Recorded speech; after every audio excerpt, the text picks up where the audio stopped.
कुल मिलाकर प्रधानमंत्री नरेंद्र मोदी के 12 वर्षों के कार्यकाल में रुपए में 62.33% की गिरावट आई है। लेकिन ऐसा नहीं है कि पहले की सरकारों में रुपया नहीं गिरता था।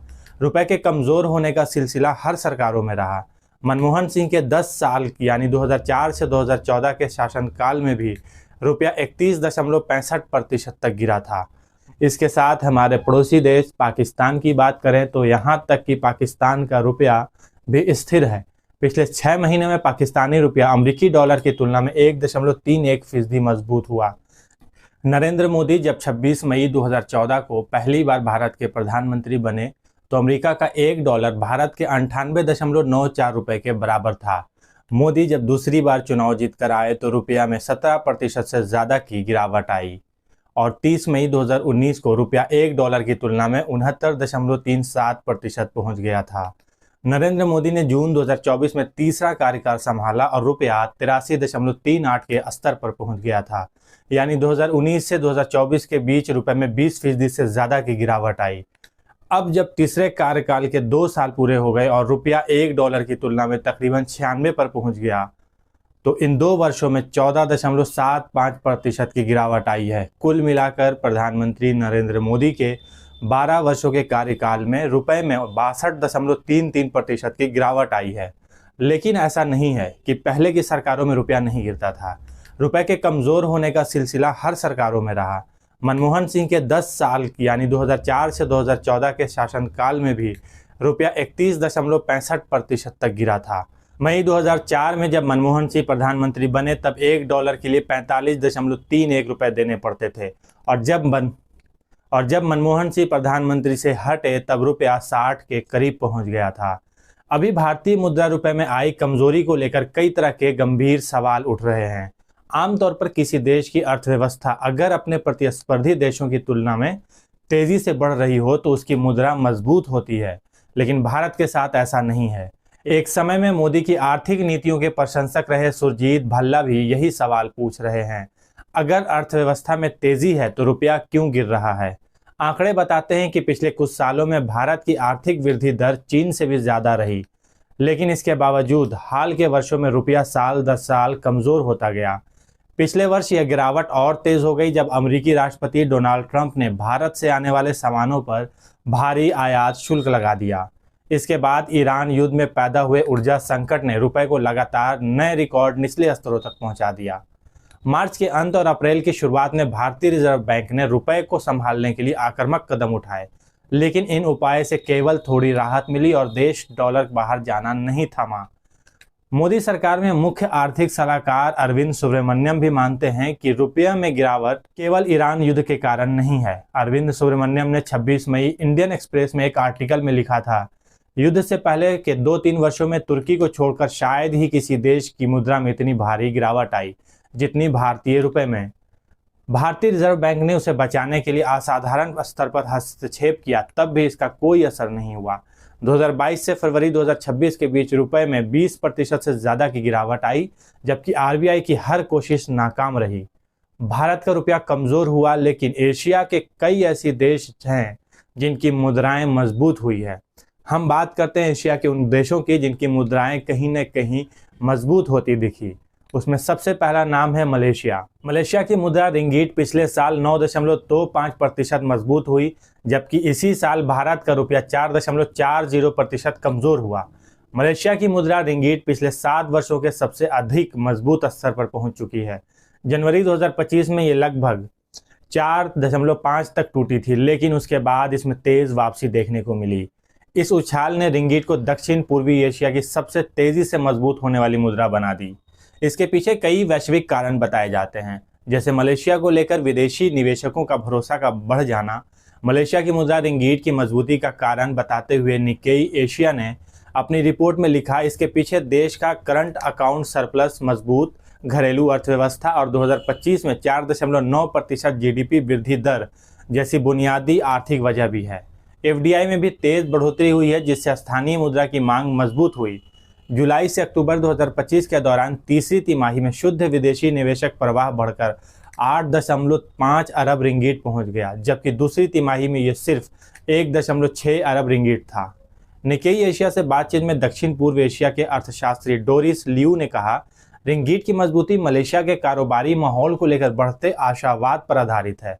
यह बदलाव महत्वाकांक्षी औद्योगिक योजना, विशेष आर्थिक क्षेत्रों में विस्तार, चीन, यूरोपीय संघ और मध्य पूर्व के साथ मुक्त व्यापार समझौता और अमेरिका के साथ चल रहे व्यापार तनाव के बीच मलेशिया की काफी कुशल कूटनीतिक स्थिति का परिणाम है।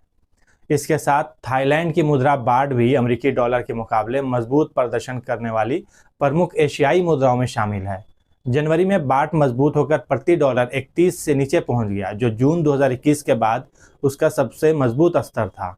एक वर्ष पहले की तुलना में 10% से अधिक की बढ़त थी। जनवरी में स्विट्जरलैंड के दावोस में आयोजित वर्ल्ड इकोनॉमिक फोरम में भी थाई उप प्रधानमंत्री और वित्त मंत्री नीतिथन प्रास ने कहा था, थाईलैंड एक छोटी और खुली अर्थव्यवस्था है और हम एक निर्यात प्रधान देश हैं, इसलिए बाट की मजबूती हमारी अर्थव्यवस्था को प्रभावित करती है। एक नीति ने मुद्रा की मजबूती के पीछे थाईलैंड के करंट अकाउंट सरप्लस को बहुत प्रमुख कारण बताया। 2025 में अमेरिका के साथ थाईलैंड का व्यापार सरप्लस बढ़कर 51.3 अरब डॉलर पहुंच गया, जबकि एक वर्ष पहले यह 35.6 अरब डॉलर था। इसमें इलेक्ट्रॉनिक्स निर्यात की मजबूत भूमिका थी। दिलचस्प बात यह भी है कि थाईलैंड की मौद्रिक नीति अपेक्षाकृत उदार रही। सामान्य परिस्थितियों में ऐसी नीति ब्याज दर अंतर घटाकर स्थानीय मुद्रा को कमजोर करती है। इसके बावजूद बाट लगातार मजबूत होता रहा। इसके साथ ही हम बात करते हैं चीन की, तो चीन की मुद्रा रेनमिनबी यानी कि युआन अमेरिकी डॉलर के मुकाबले 3 वर्षों के सबसे मजबूत स्तर पर पहुंच गई। 11 मई को पीपल्स बैंक ऑफ चाइना ने डॉलर के मुकाबले रेनमिनबी की डेली फिक्सिंग 6.8467 की प्रति डॉलर तय की थी, जो मार्च 2023 के बाद सबसे मजबूत स्तर है। अमेरिका और यूरोप आरोप लगाते हैं कि चीन का बढ़ता व्यापार सरप्लस इसलिए है क्योंकि वह अपनी मुद्रा को कृत्रिम रूप से कमजोर रखता है। पिछले साल रेनमिनबी यूरो के मुकाबले लगभग 8% कमजोर हुआ था। इससे यूरोपीय यूनियन में चीन का निर्यात रिकॉर्ड स्तर तक पहुंच गया था। गोल्डमैन सैक्स का अनुमान है कि रेनमिनबी अब भी लगभग 20% अवमूल्यित है और आने वाले समय में डॉलर के मुकाबले और मजबूत हो सकता है। चीन में वर्षों से जारी डिफ्लेशन ने इस चिंता को बढ़ा दिया कि युआन वास्तविक मूल रूप से कमजोर बना हुआ है।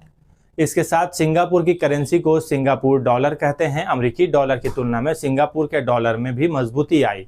पिछले 5 महीनों में करीब 1% की मजबूती आई है। अभी भी एक अमेरिकी डॉलर की तुलना में 1.28 सिंगापुर डॉलर देने पड़ते हैं। दरअसल वैश्विक आर्टिफिशियल इंटेलिजेंस में उछाल से सिंगापुर की आर्थिक व्यवस्था और मजबूत हुई है। इसी हफ्ते सोमवार को सिंगापुर में बताया कि पहली तिमाही में उसकी जीडीपी वृद्धि दर साल दर साल आधार पर 6% रही, जबकि अप्रैल में इसका अनुमान 4.6% लगाया गया था। पिछले वर्ष सिंगापुर की अर्थव्यवस्था 5% बढ़ी थी, जो पहले के 4.8% अनुमान से अधिक थी। सिंगापुर ने अप्रैल में बेहद मजबूत व्यापार आंकड़े दर्ज किए। देश के प्रमुख गैर तेल घरेलू निर्यात अप्रैल में 24.5% बढ़े, जो फरवरी 2012 के बाद सबसे तेज वृद्धि दर थी। इलेक्ट्रॉनिक्स निर्यात में भी 66.7% की तेज छलांग दर्ज की गई, जो पूरे एशिया में दिखाई दे रहे व्यापक एआई प्रेरित औद्योगिक उछाल का हिस्सा माना जा रहा है। इसके साथ हमारे पड़ोसी देश पाकिस्तान की बात करें तो यहाँ तक कि पाकिस्तान का रुपया भी स्थिर है। पिछले 6 महीने में पाकिस्तानी रुपया अमेरिकी डॉलर की तुलना में 1.31% मजबूत हुआ, जबकि इस साल भारतीय रुपये में यह 6% से ज्यादा की गिरावट आई है। अभी $1 के लिए 278 पाकिस्तानी रुपए देने पड़ते हैं। दुबई की न्यूज वेबसाइट खलीज टाइम्स से सेंचुरी फाइनेंशियल के मुख्य निवेश अधिकारी विजय बलोचा के अनुसार क्षेत्रीय तनाव के बावजूद हाल के महीनों में पाकिस्तानी रुपया स्थिर बना हुआ है। इसकी एक बड़ी वजह मार्च तिमाही में दर्ज करंट अकाउंट सरप्लस रहा, जिसने ऊंची तेल कीमतों और जियोपॉलिटिकल खतरों के दौर में विदेशी मुद्रा भंडार पर दबाव कम किया। साथ ही सऊदी अरब से मिले समर्थन और 4 वर्षों से अधिक समय के बाद पाकिस्तान की यूरो बॉन्ड बाजार में वापसी ने निवेशकों को भरोसा मजबूत किया और अल्पकालिक फंडिंग चिंताओं को कम किया। विजय बलोचा ने कहा, रुपए की स्थिरता मजबूत घरेलू आर्थिक सुधार की तुलना में बेहतर बाहरी परिस्थितियों का योगदान अधिक है। रुपए की यह मजबूती कुछ और आगे बढ़ सकती है, लेकिन अच्छी खबरों का बड़ा हिस्सा पहले ही बाजार कीमतों में शामिल हो चुका है। अगर तेल कीमतें नरम रहती हैं, विदेशी मुद्रा भंडार बेहतर होता है, रेमिटेंस मजबूत बने रहते हैं और बाहरी फंडिंग जारी रहती है तो रुपया और मजबूत हो सकता है। अब आते हैं भारतीय रुपए में गिरावट का क्या असर हो सकता है और क्या असर होता है। तो कमजोर होती मुद्रा का सबसे सीधा असर आयात पर पड़ता है। जब रुपया गिरता है तो तेल, रसोई गैस, उर्वरक और इलेक्ट्रॉनिक्स जैसी जरूरी वस्तुओं का आयात महंगा हो जाता है। भारत इसमें ज्यादातर चीजें विदेशों से खरीदता है। कमजोर रुपया वैश्विक निवेशकों को नए बाजार देखने पर मजबूर करता है क्योंकि उनके रिटर्न्स पर असर पड़ता है। मई के अंत तक विदेशों से निवेशकों ने रिकॉर्ड 23 अरब डॉलर के शेयर भारतीय बाजारों में बेच डाले। स्थानीय शेयर बाजार से विदेशी पूंजी के बाहर जाने से भारत के लिए चालू खाता घाटे को संतुलित रखना चुनौतीपूर्ण हो गया। हालांकि इसका दूसरा पक्ष ये भी है कि कमजोर रुपया भारतीय निर्यात को अधिक प्रतिस्पर्धी बनाता है क्योंकि विदेशों में भारतीय वस्तुएं और सेवाएं सस्ती हो जाती है। यह अमेरिका के टैरिफ दबाव के कुछ असर को कम करने में मदद कर सकता है, खासकर ऐसे समय में जब भारत ब्रिटेन जैसे देशों के साथ व्यापारिक संबंध बढ़ाने की कोशिश कर रहा है।